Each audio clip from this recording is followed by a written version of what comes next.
Welcome to the epicenter of sports and entertainment. This is the Rude Dog Show. Now, here's your host, Rudy Reyes.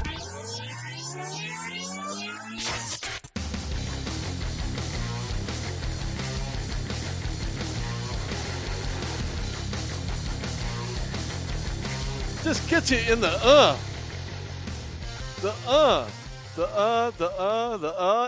again. Welcome to the Rude Dog Show.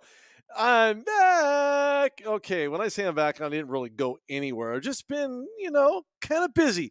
But we're back with a great show, brand new show. Evan Makovsky will join me momentarily.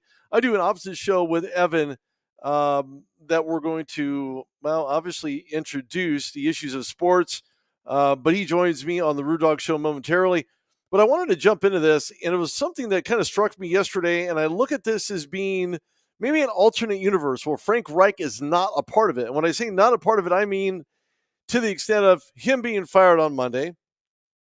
And you call Jeff Saturday, not to be confused with what happened on Monday, Jeff Saturday, former All-Pro center, 9-time All-Pro, for the Indianapolis Colts. And it was kind of interesting to see that he was taking the head coaching position offered him by Jim Irsay. Now, granted, Jim Irsay, in all of his infinite wisdom, has picked some pretty good players, Peyton Manning, Andrew Luck, prior to his untimely retirement, and just Darius Leonard and lots of other guys who have Marvin Harrison, probably naming another guy, who had the opportunity to be part of a Tony Dungy-led head coaching scheme, and since then really has not done anything of relevance.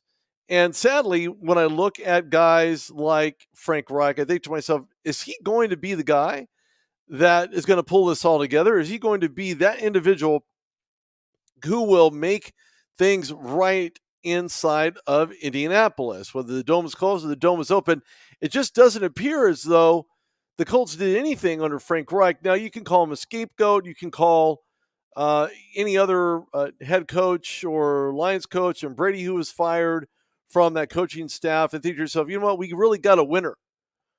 Jeff Saturday has never coached in an NFL position, never called an NFL game, never called NFL play calls. And, of course, he won't have to this time around as well, as they went and acquired a 30-year-old gentleman in Parks Frazier, who was a quarterback at Northeast Mississippi Community College and played at Murray State, and Frank Reich's assistant in 2018. So it's not as if they're left to wonder who their identity is going to match, and that's going to be better offensive line play perhaps by Jeff Saturday, and or from the time frame of having to travel from Indianapolis, you're shifting time zones. You're no longer in, I believe, Central. No, it could be Eastern. And you're leaving that time zone to go to Las Vegas, who they're happy to be playing this weekend in Las Vegas, Nevada, against the Vegas Raiders. And typically, most owners will not fire a head coach at any point whatsoever during the regular season. But somehow, some way, Frank Reich found himself on the other end of that spectrum, being the one released on Monday after Brady, who was not the play caller for the Indianapolis Colts, was released during that week as well. Now, Frank Reich, for all intents and purposes, solid coach. I'm not quite sure whether or not coaches found a way to be in this situation. I don't think they want this situation. I don't think they have any reason to be in this situation unless they consistently, year in and year out, regardless of the guy under center, gets released only because they probably didn't quite mesh all that well. If you really want to have that conversation with the head coach, maybe with the offensive coordinator, but quarterbacks, at least starting quarterbacks, Hall of Fame quarterbacks, typically don't find this as a very solid transition from one head coach who had preached one system, one method, one way, and now you're going to a guy who's never coached an NFL game, now going to be the head coach inside of an Indianapolis organization. Yeah, he knows Jim Irsay, former guy on ESPN, and clearly someone who is familiar with the organization. Now, when I think of that, and when I say that, I mean that Jeff Saturday is a guy that everybody loves. I heard Steve Weiss talk about it on NFL Network. I heard a variety of people. But they all have basic issues with this whole situation. Not Jeff himself, but the situation that now these players find themselves in, and having someone that's not familiar with what they do, how they do it. Obviously, the only reason why he's there is as an interim head coach. It doesn't mesh with the Rooney Rule. Is it in violation of the Rooney Rule? There's lots of questions, and clearly a lot more questions than answered, at least at this point in the season, halfway through, when the Indianapolis Colts find themselves at a 3-5-1 record, looking up at the Tennessee Titans, who, by the way, just lost to the Kansas City Chiefs in Arrowhead. And it's kind of interesting in a retro view when I look at the Indianapolis Colts. They have essentially no statistical leader in any category whatsoever. Not one category do the Colts find any guy on their roster in the 53-man setup in record books to go on to say, you know what, this is our guy. He was the leader in receptions, the leader in tackles, the leader in forced fumbles, the leader in interceptions. They don't have a guy in the system. And their schedule is not actually going to get any better, in fact, after they end up in Vegas. They're going up against the 8-0 Philadelphia Eagles. They're going up against the Steelers, who have a very similar losing record as they do. Dallas, who has a pretty decent record in the NFC East, no longer the NFC least of old. And Minnesota, Chargers in Los Angeles, at home. Then in New York against the Giants, who just got off a tough loss. And Houston, where the Texans are not doing all that well, in addition to the Colts in the AFC South. Now, a lot of questions to be asked. Why did Jeff get this position? Why is he in this position? Who, ultimately had given him the free shot to get into an NFL locker room, to be an NFL head coach who had no experience whatsoever? This is like it goes back and reminds me of the old school league, right? When you look at Jerry Jones, hiring a guy because he likes him, other head coaches, other owners liking a guy, and a good old buddy system. And the saddest part about this is that the buddy system doesn't work. And when I say it doesn't work, I mean you have to know someone to get into somewhere. And it's a free pass. It's not the easiest thing to do. It shouldn't be anyway. It should be based on credentials and earning the fact that you are now a head coach in the National Football League. I mean, coaches in the collegiate landscape wish and hope and pray and cross their fingers that they're going to be the guy who's going to get a shot at the big leagues. Same question as to guys who get called up in the Major League AAA system in baseball to say, you know what, this is where we're going to go. We're going to put you here. You're going to get your first start in Major League Baseball and then send them back down. So it's not as if Jeff Saturday is not familiar with that process, but this is the NFL. This isn't where you get the opportunities to be the head coach forever. It may look that way in some statistical categories. Mike Tomlin's been with the team for probably seems like forever, since Coach Bill Cowher stepped down after winning his Super Bowl ring at Super Bowl 40. Shortly thereafter, Mike Tomlin went on to win a Super Bowl 43. You could say it was Cowher's players. You can say whatever you want, but championship's a championship. And Coach Mike Tomlin continued that tradition to get this team back to Super Bowl just 3 years later. On the other side of that coin, you look at the Indianapolis Colts, you think to yourself, you're going to hire a guy who's never had NFL experience? Are you kidding? This is just ridiculous. And thank you, Quadro Armani. Hello, back to you. Thank you for tuning in. We're live on Today's California, Today's Canada, live on Facebook, live on YouTube. Feel free to chat, respond, commentary, thought process, anything that works for you. Feel free to reach out. I'll be happy to have that conversation with you on the side. This is Rudy Reyes on the RudeDogShow.com. This show will be posted on the RudeDogShow.com on the front page, Rudy Reyes on Sports. Make sure you check it out, like it, love it, share it, tweet it. I just love it. I love the interaction. I love talking sports. It's just what I do. So thank you so much for your patronage and tuning in. I definitely appreciate it. Thank you very, very much. So, moving back to this Indianapolis Colts situation, the Colts have been in existence from 53 to 2022. They've been in business for 70 seasons. Their win-loss, tie ratio, 543 wins, 481 losses, and 7 ties. Interestingly enough, when you look at the Colts, you think to yourself, man, this is an organization that's going to get it right this year. I had them winning the AFC South because of Matt Ryan. Then he gets benched. Then you have Ellinger. Yeah, I mean, I don't know.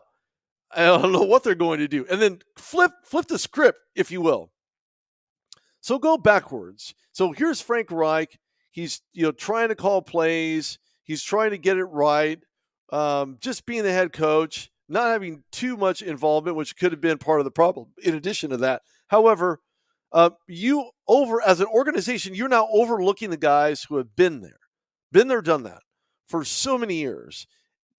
Now do not have any remote opportunity, at least for now, to become a head coach for the Indianapolis Colts because Jim Irsay decided to trump them, whoever they are, position coaches, wide receiver coach, quarterback coach, anybody who has served a long tenure in the NFL and specifically with the Indianapolis Colts now does not get an opportunity to be a head coach for the remainder of the season. Why, you ask? They don't want familiarity. Apparently, Jim Irsay says, you know what? No, I don't want the familiarity. I don't want anything to do with anyone else who has coached under Frank Reich. Perhaps this is a bad omen. But Jim Irsay has never really crossed me as having the best chance. Yes, he has a degree in broadcast media, and that's wonderful and great. But that landscape and that ship has sailed since he first acquired it. Oddly enough, when you look at where they're at right now, sure, they had Adam Vinatieri, they had Marvin Harrison, Edgerrin James, Peyton Manning, and of course the great Tony Dungy. I can only imagine what Tony Dungy and what's going on in his mind right now in the way of, is this possible? Is this legitimate? Is this something that, is going to help the Indianapolis Colts? I think it hurts him more than helps them. And then whether or not he gets questioned about the Rooney Rule, what happened to all the African-American coaches that are available, and the ones that aren't even within the Colts organization. How does that not apply to this move? I certainly would like to know what that actually looks like from an internal component in regards to what the logic was behind doing something like this to begin with.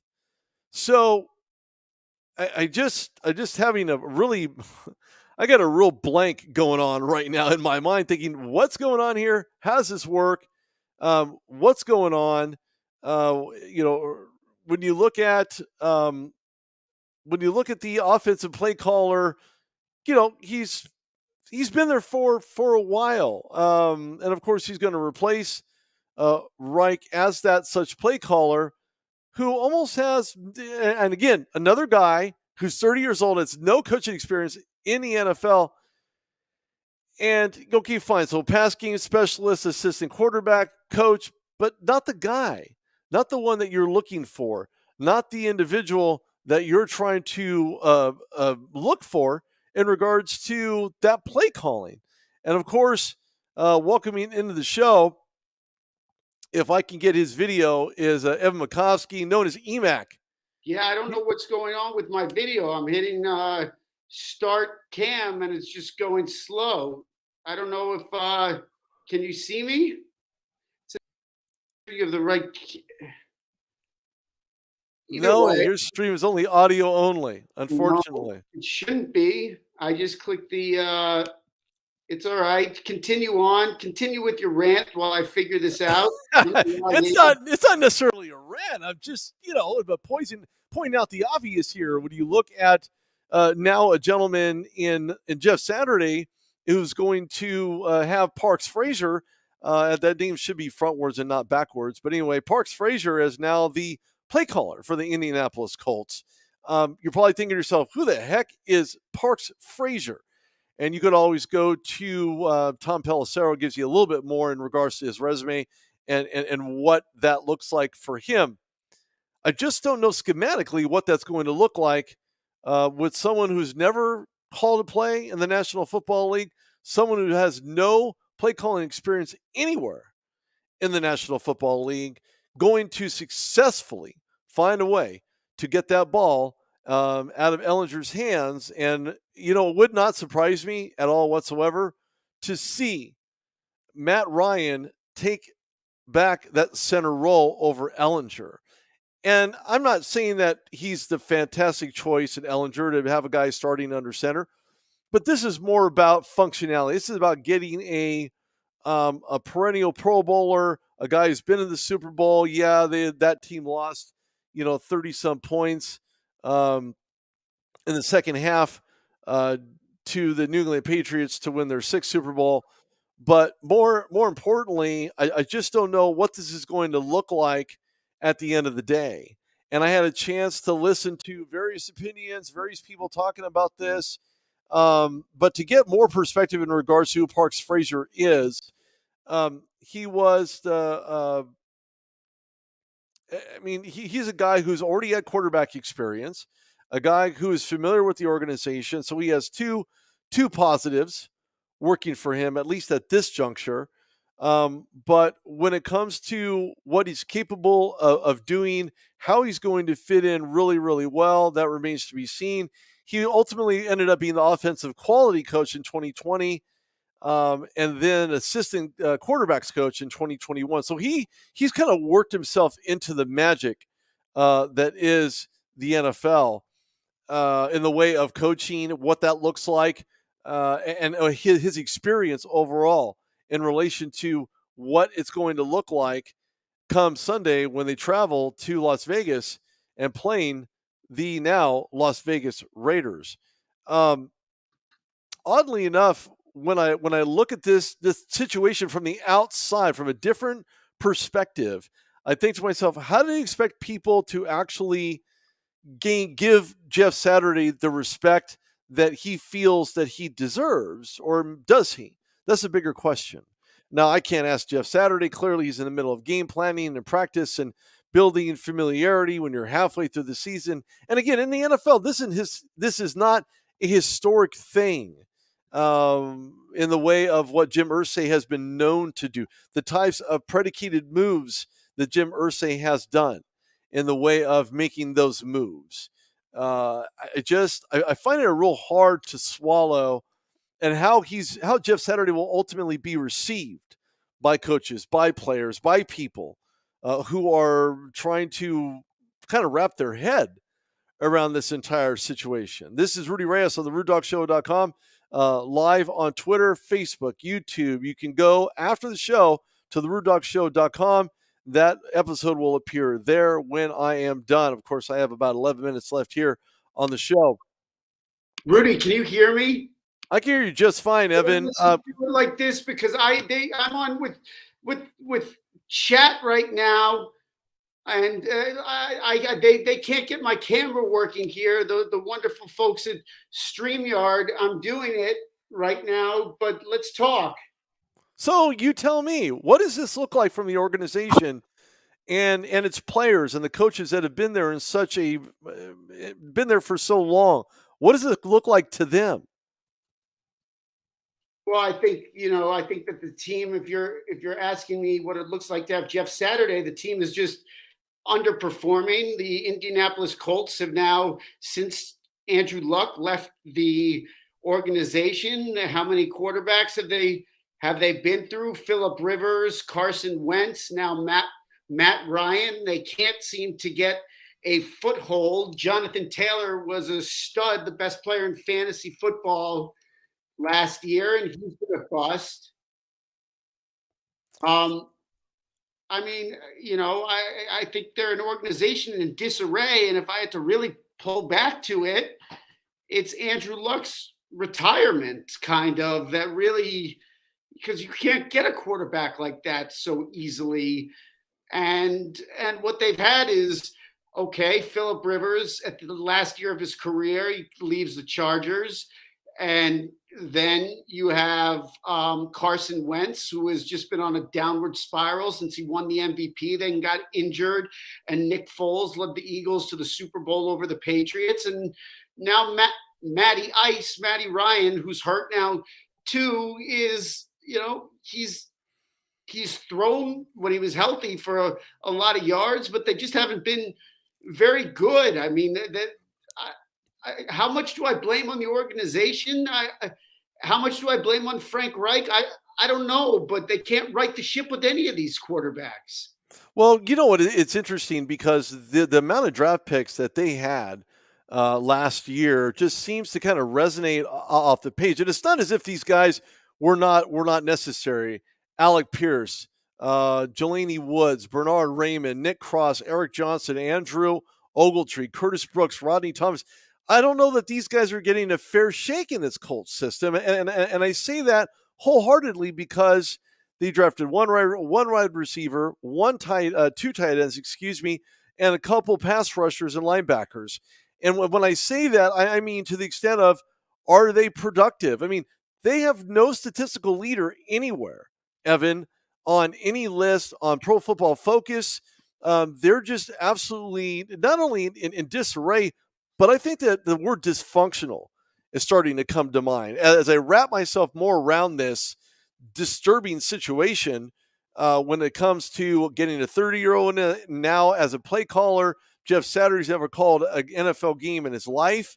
I just find this to be very, I would say, embarrassing for the organization to have to reach into the bag of ESPN to pull out a former 9-time Pro Bowler to lead this team in the right direction. I just don't know if they're going to be able to right this ship with as many games as there are left in the remainder of this season. Now, on the opposite end of that, Evan, I could be completely wrong, and this team could end up pulling out a 500 deal by the end of the year.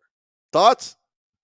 I mean, yes, they could pull out a 500, but what's a victory to the Indianapolis Colts? Everybody this year thought they were going to be a playoff team and a force, and a team that would, maybe not contend for a Super Bowl, but might get to, the second round, and who knows? And I can't put my finger on it because they're clearly, I mean, I haven't surveyed the rest of the league, but they're one of the biggest disappointments, if not in the National Football League.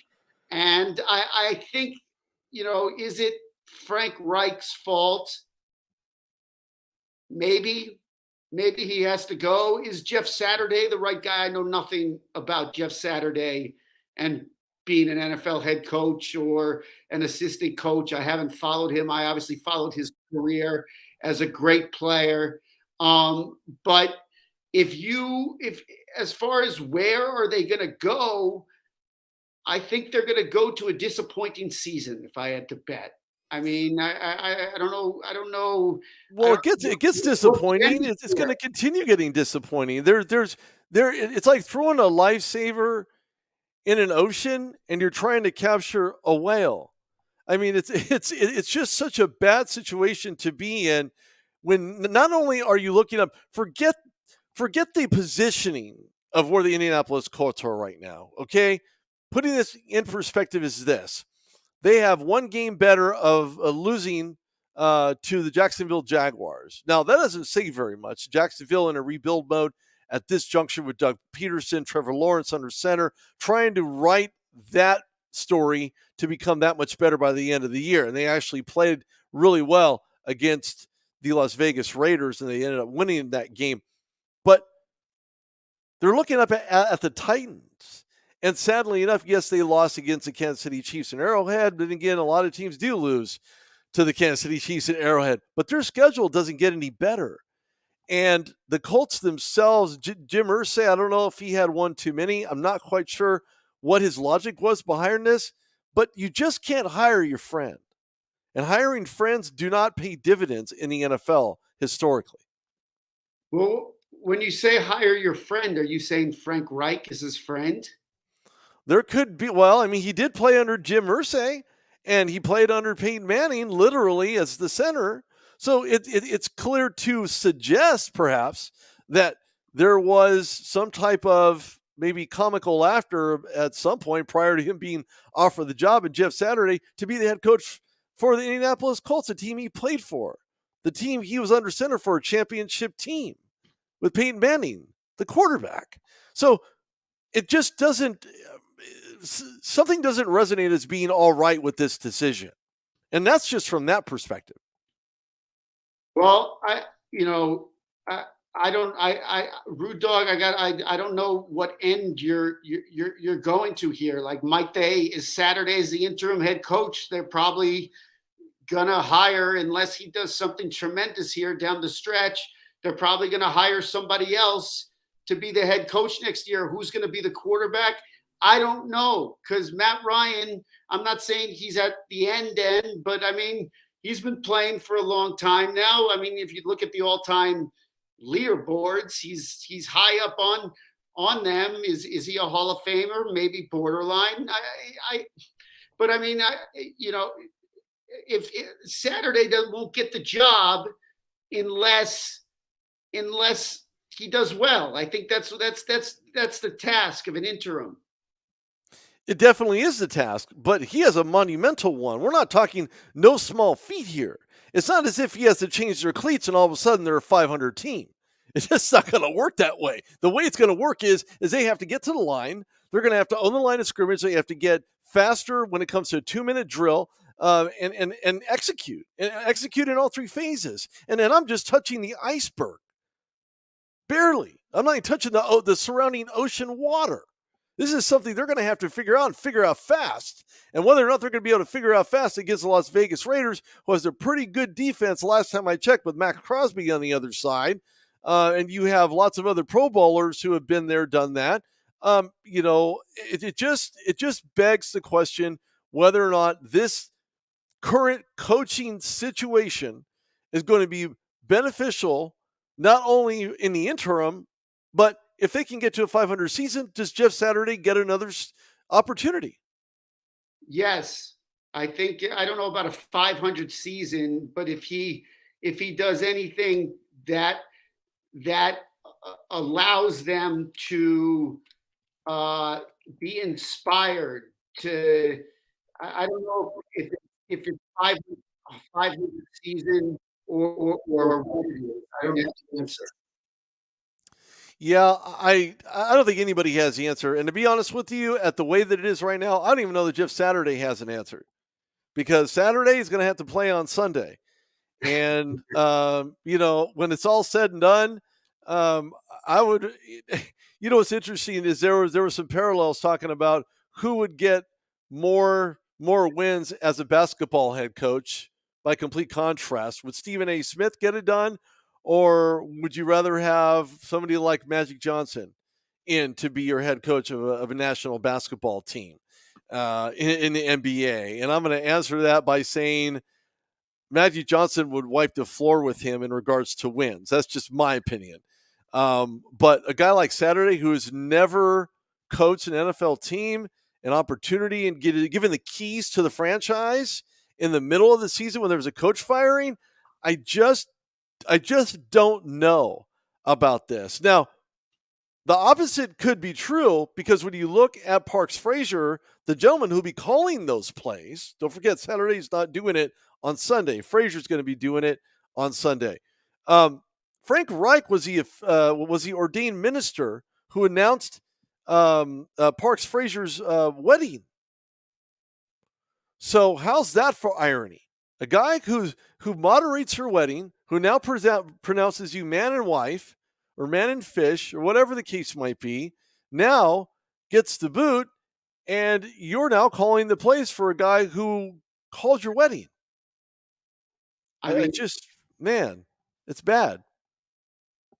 I wonder what to you, because you're so fired up here, where you want them to go, and if there's a coach out there that there's plenty of coaches. I mean, there's tons of coaches. Are you joking? Look, if the Rooney Rule applied to any part of the season, beginning, middle, or the end, which clearly the end would open it up to the beginning, right? Because they're going to have the interview process, bring in African-American coaches of all different types. They're going to bring in Hispanic coaches.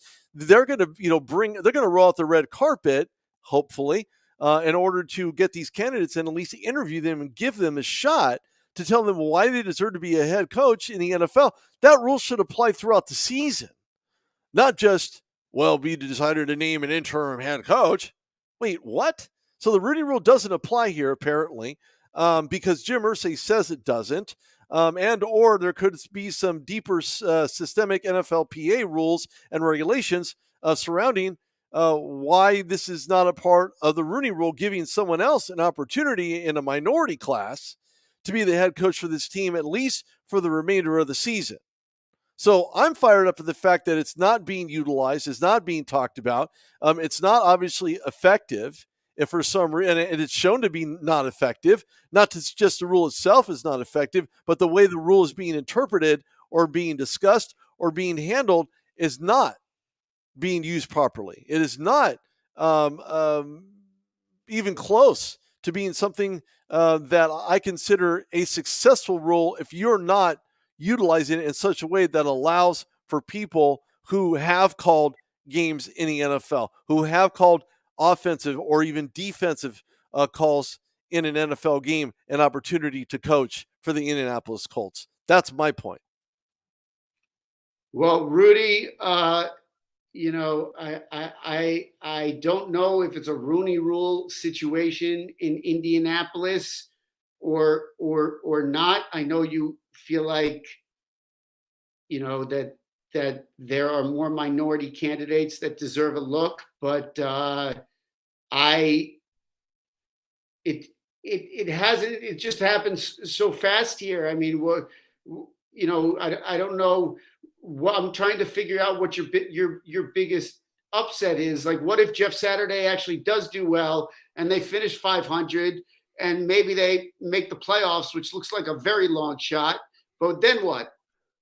Well, see, and therein lies the whole entire issue, is that you could have given the keys to someone else who could have easily and or equally or maybe in some parallel universe had done the exact same thing that Jeff Saturday has been tasked to do. So I'm not saying that Jeff can't get it done, and I wish him the absolute best in what he's trying to do. Is it like trying to lift a truck by yourself when you're maybe $1.05 soaking wet? Yeah, I mean it's a serious reach, a serious reach. The whole point is that I wish him the best. I don't know this is the best idea. I don't believe that Jim Irsay, for all intents and purposes, it is again his wild wisdom by giving this enough thought to get someone who's at least familiar with the play calling, familiar with the players, wired in for sound with these players, to know them, to understand them, who's been there, done at least something of that. That being offensive play caller. Maybe someone who has had Frank Reich's ear other than Parks. Somebody other than Jeff Saturday who's now walking into this completely, almost, I would say, blindsided, to be quite honest, having to do something that he has never done before.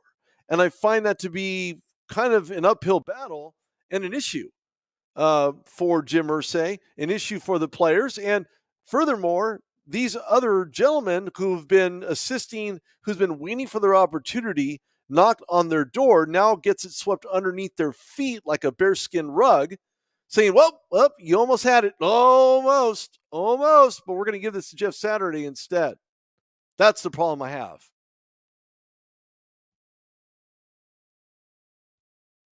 That's the biggest problem I have. Sadly enough, we are reaching the end of the show, but I want to thank Evan for reaching in and giving me his thought process on the Colts. Go follow Evan Makovsky on Twitter. Great follow. Great guy. Love having him on the show. And the Issues of Sports are also going to return probably next week, I would suspect. And check this episode out. It's on the RudDogShow.com. Follow me on Twitter. I love to talk sports at Rudy Reyes. Go to Facebook, LinkedIn. You can add me there. I love conversating. I have a pretty good following and would love to have more. So I certainly appreciate it. Evan, where can they find all the good stuff that you and I have kind of helped put together? They can find it on podcastvideohost.com, and then they just can click on the issues of sports. To simplify it, I don't know exactly what's going on, why I can't get my camera working.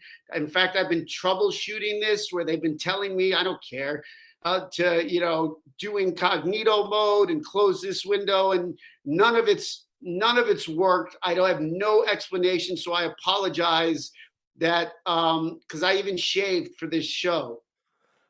I'm sorry about that, but you know what? I didn't shave. I don't give a shave, at least not today. It's too cold outside. I need all the hair I can get. We'll have better preparation by me, so I apologize.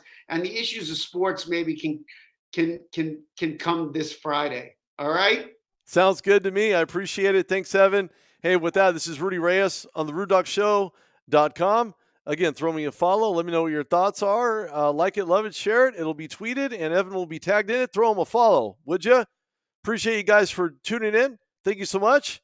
And I'll see you again next week. Take care.